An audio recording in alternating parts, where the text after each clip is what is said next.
आ गया वही उत्सव जहां अमृत बरसता है। जी हाँ, मैं जिस कार्यक्रम की बात कर रहा हूं, एक शाम श्याम संग हनुमान के नाम का जो कार्यक्रम है, हर वर्ष की भांति इस बार भी पूरी तैयारी कर ली गई है। और ठीक कार्यक्रम से पहले जो एक्सक्लूसिव विजुअल है, मैं आपको दिखा लेना चाहूँगा किस तरह की एक्सक्लूसिव तैयारी की गई है। और ऊपर भी लोग हैं, मेरे साथ उपस्थित शिवला जी है और साथ ही कई लोग हैं। उससे पहले जो आयोजक है, जो पुलकित चमरिया जी, उनके पास आ लेना चाहूँगा और मैं जान लेना चाहूँगा कि किस तरह की तैयारी जो है संपूर्ण हो चुकी है और क्या कहना चाहेंगे। एक बार फिर से आपका स्वागत करते हैं। बहुत बहुत धन्यवाद ललन जी। दरबार अनोखा, सरकार अनोखी, खाटू वाले की हर बात अनोखी, एक भजन, बहुत सुंदर भजन लिखा गया है। और हकीकत में आज ऐसा महसूस हो रहा है, ऐसा प्रतीत हो रहा है कि ये दरबार अपने आप में एक अनोखा दरबार बन गया। साल भर पहले इसकी कल्पना की थी कि इस तरह कुछ बनाएंगे, और बाबा की इतनी कृपा हुई कि जो कल्पना की थी, आज वो दरबार जो है वो हम सभी के समक्ष बाबा इस दरबार में विराजमान होकर के हमें दर्शन देंगे। ये दरबार अपने आप में बहुत अद्भुत दरबार है। जहाँ तक मुझे पता है, हिंदुस्तान में कहीं भी इस प्रकार का दरबार आज तक नहीं बना। और बाबा की जो असली कहानी है, खाटू में बाबा कैसे प्रकट हुए, इस दरबार के माध्यम से उसी चीज़ को दर्शाने का एक कोशिश किया है। और बाबा ने इस कोशिश को रिज़ल्ट भी दिया, बिल्कुल जैसा चाहते थे उसी तरह से ये चीज़ बना है। बाबा की खूब मेहरबानी है और इसलिए बाबा का शुक्रिया करेंगे। और सब मिलकर के अब 2 दिवसीय आयोजन जो है शुरू होने वाला है। तो 2 दिवसीय आयोजन में सब मिलकर बाबा को रिझाएंगे, भजनों से रिझाएंगे, झूमेंगे, नाचेंगे। और मैं सभी धर्म प्रेमियों से, भजन प्रेमियों से, तिनसुकिया ही नहीं, आसपास के जितने भी इलाके हैं, क्योंकि ये जो उत्सव है, इस उत्सव में तिनसुकिया डिस्ट्रिक्ट के अलावा जो अन्य डिस्ट्रिक्ट है, वहाँ के भी बहुत सारे श्रद्धालु यहाँ आते हैं। तो उन सभी को मैं निवेदन करूँगा कि आप सभी परिवार के साथ, अपने मित्रों के साथ समय पर पधारें। हम समय पर कार्यक्रम स्टार्ट करेंगे। कोशिश यही रहेगी कि हम बिल्कुल भी लेट ना करें, ताकि दूर से आने वाले जितने भी श्रद्धालु हैं उन्हें वापस जाने में कोई दिक्कत ना हो। जी, आगे भी आपके पास आएंगे और भी श्रद्धालु जो यहाँ उपस्थित है उनके पास भी जाएंगे। उससे पहले ऊपर आपको ले चलते हैं और शिवला जी मेरे साथ उपस्थित रहेंगे, उनसे हम थोड़ी भजन सुन लेंगे। साथ ही ऊपर जो देवी देवताओं की जो मूर्तियाँ रखी गई है, थोड़ी उसकी भी जानकारी के साथ ही थोड़ा दृश्य आपको दिखा लेंगे। धन्यवाद ललन जी। इस बार सबसे ज़्यादा आकर्षण का केंद्र है गौ माता, जिसमें गौ माता आराध्य देव बाबा श्याम का अभिषेक अपने अमृत तुल्य दूध से करती हुई नजर आएगी। और साथ ही विराजमान है भगवान भोलेनाथ, और यहाँ विराजमान है बालाजी महाराज, और वहाँ विराजमान है श्री गणेश जी महाराज। जगत जननी माँ शेरावाली भी इस दरबार में साक्षात विराजमान है। इस बार जैसा कि सब भक्त देख पा रहे हैं, वे हमारा पूर्ण प्रयास यही रहा है कि पूरे दरबार के अंदर हम किसी प्रकार का भी कोई भी कृत्रिम चीज़ों का प्रयोग न करें। और ये बड़े ही खुशी की बात है कि इस वर्ष भी सभी भक्त बड़े ही उत्साह के साथ इस आयोजन का इंतजार कर रहे हैं। देखिए, इस पावन अवसर पर हम सभी भक्तों को पूर्ण विश्वास है कि दरबार में बाबा श्याम खाटू से चलकर साक्षात विराजमान होंगे। इस खुशी के मौके पर हम 4 लाइन भजन आपको सुनाना चाहेंगे कि बाबा श्याम श्याम आएंगे आएंगे श्याम आएंगे, श्याम आएंगे आएंगे श्याम आएंगे, श्याम आएंगे तो भजन सुनाएंगे, अपने भजनों से श्याम को रिझाएंगे, होगी इत्र की बौछार महक उठेगा दरबार श्याम आएंगे। जैसा कि जो पंडाल है, जो मंडप है, मंडप का हमने दृश्य दिखाया। और फिर से एक बार मैं नीचे जो यहाँ भक्त है, भक्तों के पास जाऊंगा और सबसे पहले विनोद जी के पास जाऊंगा और विनोद जी से एक बार मैं भजन का 2 लाइन में आप लोगों से सुन लेना चाहूँगा, अगर सभी लोग सुना दे तो सुविधा होगा। जय श्री श्याम। हमारे शिव भैया भजन का 2 लाइन आपको शुरुआत करने जा रहे हैं। आइए। दीनानाथ मेरी बात छानी कोनी तेरे से, दीनानाथ मेरी बात छानी कोनी तेरे से, आखड़ली चूरा कर बाबा जासी कठ मेरे से, आखड़ली चूरा कर बाबा जासी कठ मेरे से, खाटू वाले श्याम तेरी शरण में आ गयो, खाटू वाले श्याम तेरी शरण में आ गयो, श्याम प्रभु रूप तेरो नैना में समा गयो, श्याम प्रभु रूप तेरो नैना में समा गयो, बिसरावे मत बाबा हार मानी तेरे से, बिसरावे मत बाबा हार मानी तेरे से, आखड़ली चूरा कर बाबा जासी कठ मेरे से। विनोद जी, कैसी चल रही है तैयारी? चूँकि देखा जा रहा है कि मौसम भी काफ़ी गंभीर है, तो बारिश की बूंदें लगातार देखी जा रही है, लेकिन इस बीच जो तैयारी है, किस तरह आप लोगों ने कमर कसा है या किस तरह की तैयारी चल रही है, मैं थोड़ा ललन जी, जय श्री श्याम। जैसा कि आप देख पा रहे हैं कि सब समस्याओं के बावजूद भी हम अपनी राह में और बहुत सुंदर तरीक़ा से सब चीज़ अपने समय अनुसार पूरी तैयारी ज़ोरों शोरों के साथ चल रही है। मौसम अब बाबा के हाथ में है, हमारे हाथ में कुछ भी नहीं है। अब हमने जब इतना शुरुआत कर दिया है तो अब बाबा ही संभाल रहा है, तो मौसम भी अपनी जगह पे सही रहेगा और भक्त इसकी चिंता बिल्कुल न करे, मौसम बहुत अच्छा रहेगा। फिर से आऊँगा। और विशेष तौर पर इस बार जो हमें सुनने में आया कि बुजुर्गों के लिए विशेष तौर पर जो प्रसाद का व्यवस्था है, साथ ही थोड़ा जो पार्किंग का व्यवस्था है, इस बारे में मैं एक बार जान लेना चाहूँगा किस तरह का व्यवस्था है। सबसे पहले जो बुजुर्गों के लिए जो व्यवस्था है प्रसाद का, मैं उस बारे में जान लेना चाहूँगा। 2 विशेष चीज़ें हैं, 2 विशेष मुद्दे हैं। सबसे पहले इस बार हमने ये प्रयास किया है कि जितने भी हमारे समाज के बुजुर्ग सदस्य हैं, उन सभी के लिए हमने अलग से प्रसाद की व्यवस्था की है कि बुजुर्ग लोग जो है वो इतनी बड़ी लाइन पे लगकर खाना खाने में उनको असुविधा होती है, तो उनका ध्यान रखते हुए, उनका सम्मान करते हुए उनके लिए एक विशेष व्यवस्था की है कि वो बैठ कर के आराम से प्रसाद ले सकेंगे। और साथ ही जो पार्किंग का जो एक मुद्दा है, ये एक बहुत ही महत्वपूर्ण मुद्दा है। एक पार्किंग एडवाइज़री है जो हमने सोशल मीडिया पे तो दिया भी था, अब ये ब्रेकिंग फर्स्ट समाचार के ज़रिए भी हम अपना पार्किंग एडवाइज़री जो है वो सर्कुलेट कर देते हैं।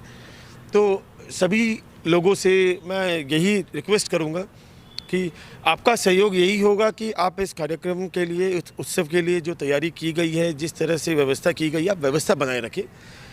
गत वर्ष हमने ऐसा देखा कि लोगों ने एटी रोड पे डबल साइड पार्किंग कर दी, रेल ट्रैक के तरफ भी पार्किंग कर दी थी।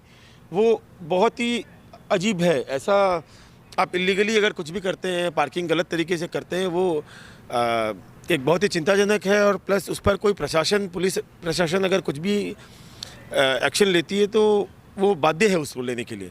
एक स्टेट हाईवे है, नेशनल हाईवे को कनेक्ट करता है, तो हमें इस चीज़ को समझना है कि हम रॉन्ग साइड पार्किंग ना करें।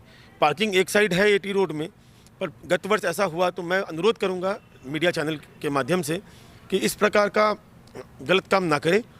और पार्किंग की सुविधा की गई है। पीछे जो एक लैंड है उसको भी हमने थोड़ा साफ़ सफाई करवाया है, उस पर भी प्लेट्स वगैरह डलवाए हैं। और उसके अलावा एक लंबा चौड़ा एटी रोड है, नोपुकरी है, ओवर ब्रिज है, सब तरफ से। और ये लोकेशन इतना सेंट्रली लोकेटेड है कि इसके लिए कोई आने में यहाँ कोई दिक्कत नहीं होती है। अपना सेफ्टी रखना हमारा काम है और नियम को फॉलो करना ये हमारा प्राथमिक ड्यूटी है। और विशेषकर एक चीज़ और कहूँगा कि रेल ट्रैक है यहाँ पर टाउन के मध्य, तो रेल ट्रैक का थोड़ा ख्याल रखिए। जब आप रेल ट्रैक क्रॉस करके आते हैं एटी रोड की तरफ से, तो थोड़ी सावधानी बरतें। हमने लाइटों की व्यवस्था वहाँ करी है, सिक्योरिटी गार्ड्स भी रहेंगे, पर खुद की सिक्योरिटी खुद को करनी है, खुद का ध्यान खुद को रखना है। मोबाइल का उपयोग ना करें जब आप रेल ट्रैक क्रॉस करें, इस चीज़ का विशेष ख्याल रखें। या जो यहाँ मंडप जो बनाया गया है विशेष तौर पर, इसकी विशेषता मैं जान लेना चाहूँगा। गाय जो विशेष तौर पर यहाँ बनवाई गई है, कहाँ से यह गाय मंगवाई गई है, जो विशेष आकर्षक रहा है इस मंडप का, और क्या है थीम, क्या है, गाय यहाँ क्यों रखी गई है? चूँकि पहले भी हमने थोड़ी जानकारी दी है, लेकिन एक बार फिर से जानकारी दे देना चाहूँ। ये जो गाय आप देख रहे हैं ये गौ माता है, जो कि साहिवाल गौ माता है, देसी गाय। और इस दरबार के माध्यम से हम यह दिखाना चाहते हैं कि खाटू जो एक राजस्थान में एक छोटा सा गांव हुआ करता था, किस प्रकार वो गांव एक धाम के रूप में तब्दील हुआ, कैसे खाटू श्याम बन गया। आज साल भर में अगर देखेंगे तो करोड़ों भक्त खाटू श्याम जी के दर्शन करने खाटू पहुंचते हैं। तो ये दरबार खाटू की महत्वता को प्रदर्शित करती है कि बाबा वहाँ कैसे प्रकट हुए। ये एक रियल स्टोरी है कि जब एक खाटू का जो राजा हुआ करता था, उनके पास राधा नाम की गाय थी, और कुछ दिनों तक गाय जो है वो दूध नहीं दे रही थी। तब छानबीन करने के बाद पता चला, जब ग्वाले जो है वो छानबीन कर रहे थे, तो उन्होंने एक गाय को देखा कि यह जो गाय है राधा, ये एक बिल्कुल अलग राह पर चली जा रही है।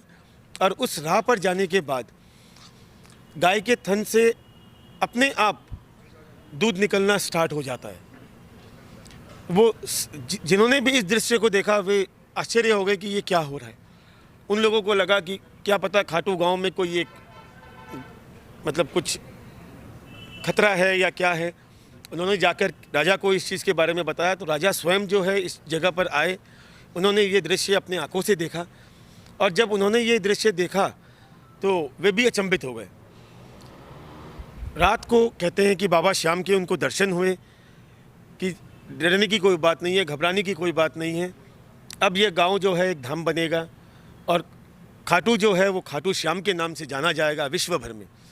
तो इसी तरीके से राजा को जैसा दर्शाव हुआ रात को सपने में, राजा ने खुदाई शुरू करवाई, और खुदाई करने के पश्चात वहाँ बाबा का शिला मिला। वही शिला आज खाटू श्याम जी में स्थित है, और देश ही नहीं विदेश से भी लोग जो है करोड़ों के संख्या में आज बाबा के दर्शन करने आते हैं, और मन चाहा जो इच्छा होती है, मुरादें होती हैं, वे सभी उनके सफल होते हैं। गाय आपने कहाँ से मंगवाई? ये एक विशेष गाय है, ये हमने यूपी से मंगवाया है विशेषकर इस आयोजन के लिए। और इस गाय को देख कर के मतलब जो खुशी है ये शब्दों में बयान नहीं किया जा सकता। जी जी, और भी लोग हैं, आप लोगों के पास भी आऊँगा। क्या कहेंगे, जो तैयारी है लगभग संपूर्ण हो चुकी है? ये हमारे लिए बहुत सौभाग्य की बात है कि भाई श्री पुलकित जी चमड़िया की इनके नेतृत्व में ये इतना भव्य प्रोग्राम होता है। ये हमारे 300 के वासियों के लिए बहुत मतलब सौभाग्य की बात है। क्या कहेंगे? देखिए ललन जी, हम तो बहुत ही उत्साहित हैं। जैसे हर वर्ष हो रहा है, इस बार और भी अलग अलग तरीक़ों से बाबा को रिझाने की कोशिश करेंगे, और भक्तों की संख्या तो पहले से बढ़ ही रही है। जय श्री श्याम। सभी भक्तों से अपील है कि ज़्यादा से ज़्यादा मात्रा में आके भजनों का आनंद लें। आपके पास सभी से अनुरोध है कि सब पधारें और इस उत्सव का आनंद लें, सब मिलकर मनाएं। ये उत्सव बहुत ही अच्छा लगेगा। और एक चीज़ आपसे जान लेना चाहूँगा अंत में, पिछले बार देखा गया था कि जो दान पात्र में, जो श्रद्धा पात्र जिसे आप कहते हैं, जो धन जो जमा हुआ था, आपने एक विशेष काम में लगाया था।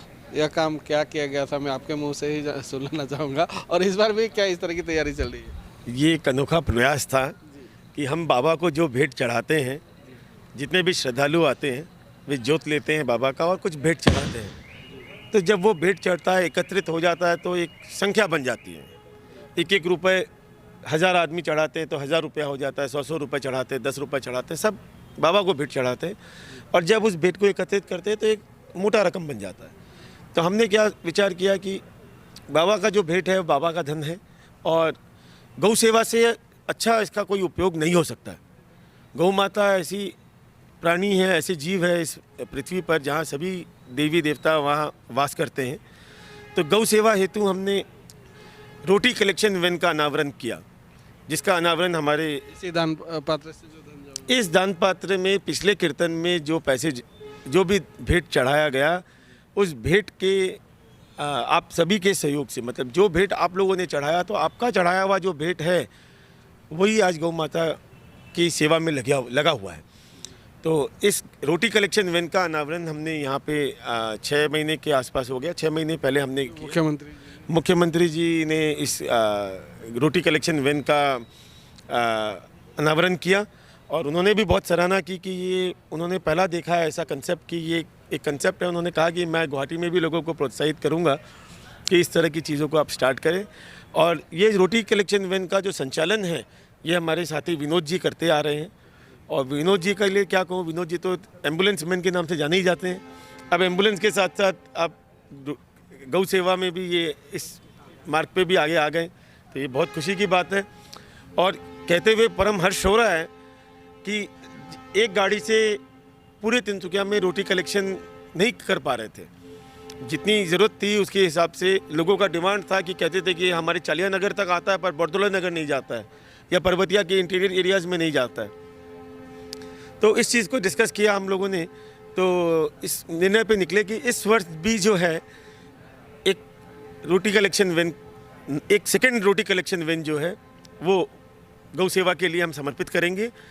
और वही भेंट से जो भेंट आप सबका होता है, तो इसमें सब आप सभी का है, आप सभी पुण्य के भागी बनते हैं। जो हो रहा है वो आप सभी की एक एक रुपया मिल करके एक एक बूंद बूंद से सागर बढ़ता है, वही वाली बात है। सबका सहयोग इसमें है। और इसी प्रकार जो है जो सेकेंड रोटी कलेक्शन वैन है उसको कीर्तन 25 तारीख संडे को जो है उसको भी अनावरण करेंगे। तो सोमवार से जो है एक नहीं 2 रोटी कलेक्शन वैन गौ सेवा को समर्पित हो जाएगी। जी धन्यवाद। और जैसा कि कार्यक्रम का जो ब्यौरा है, किस तरह की कार्यक्रम का ब्यौरा हमने लिया, और जो लगातार जो कार्यक्रम जो आयोजित किया जाएगा कोशिश करेंगे कि ज़्यादा से ज़्यादा उसका दृश्य आप तक पहुंचाए।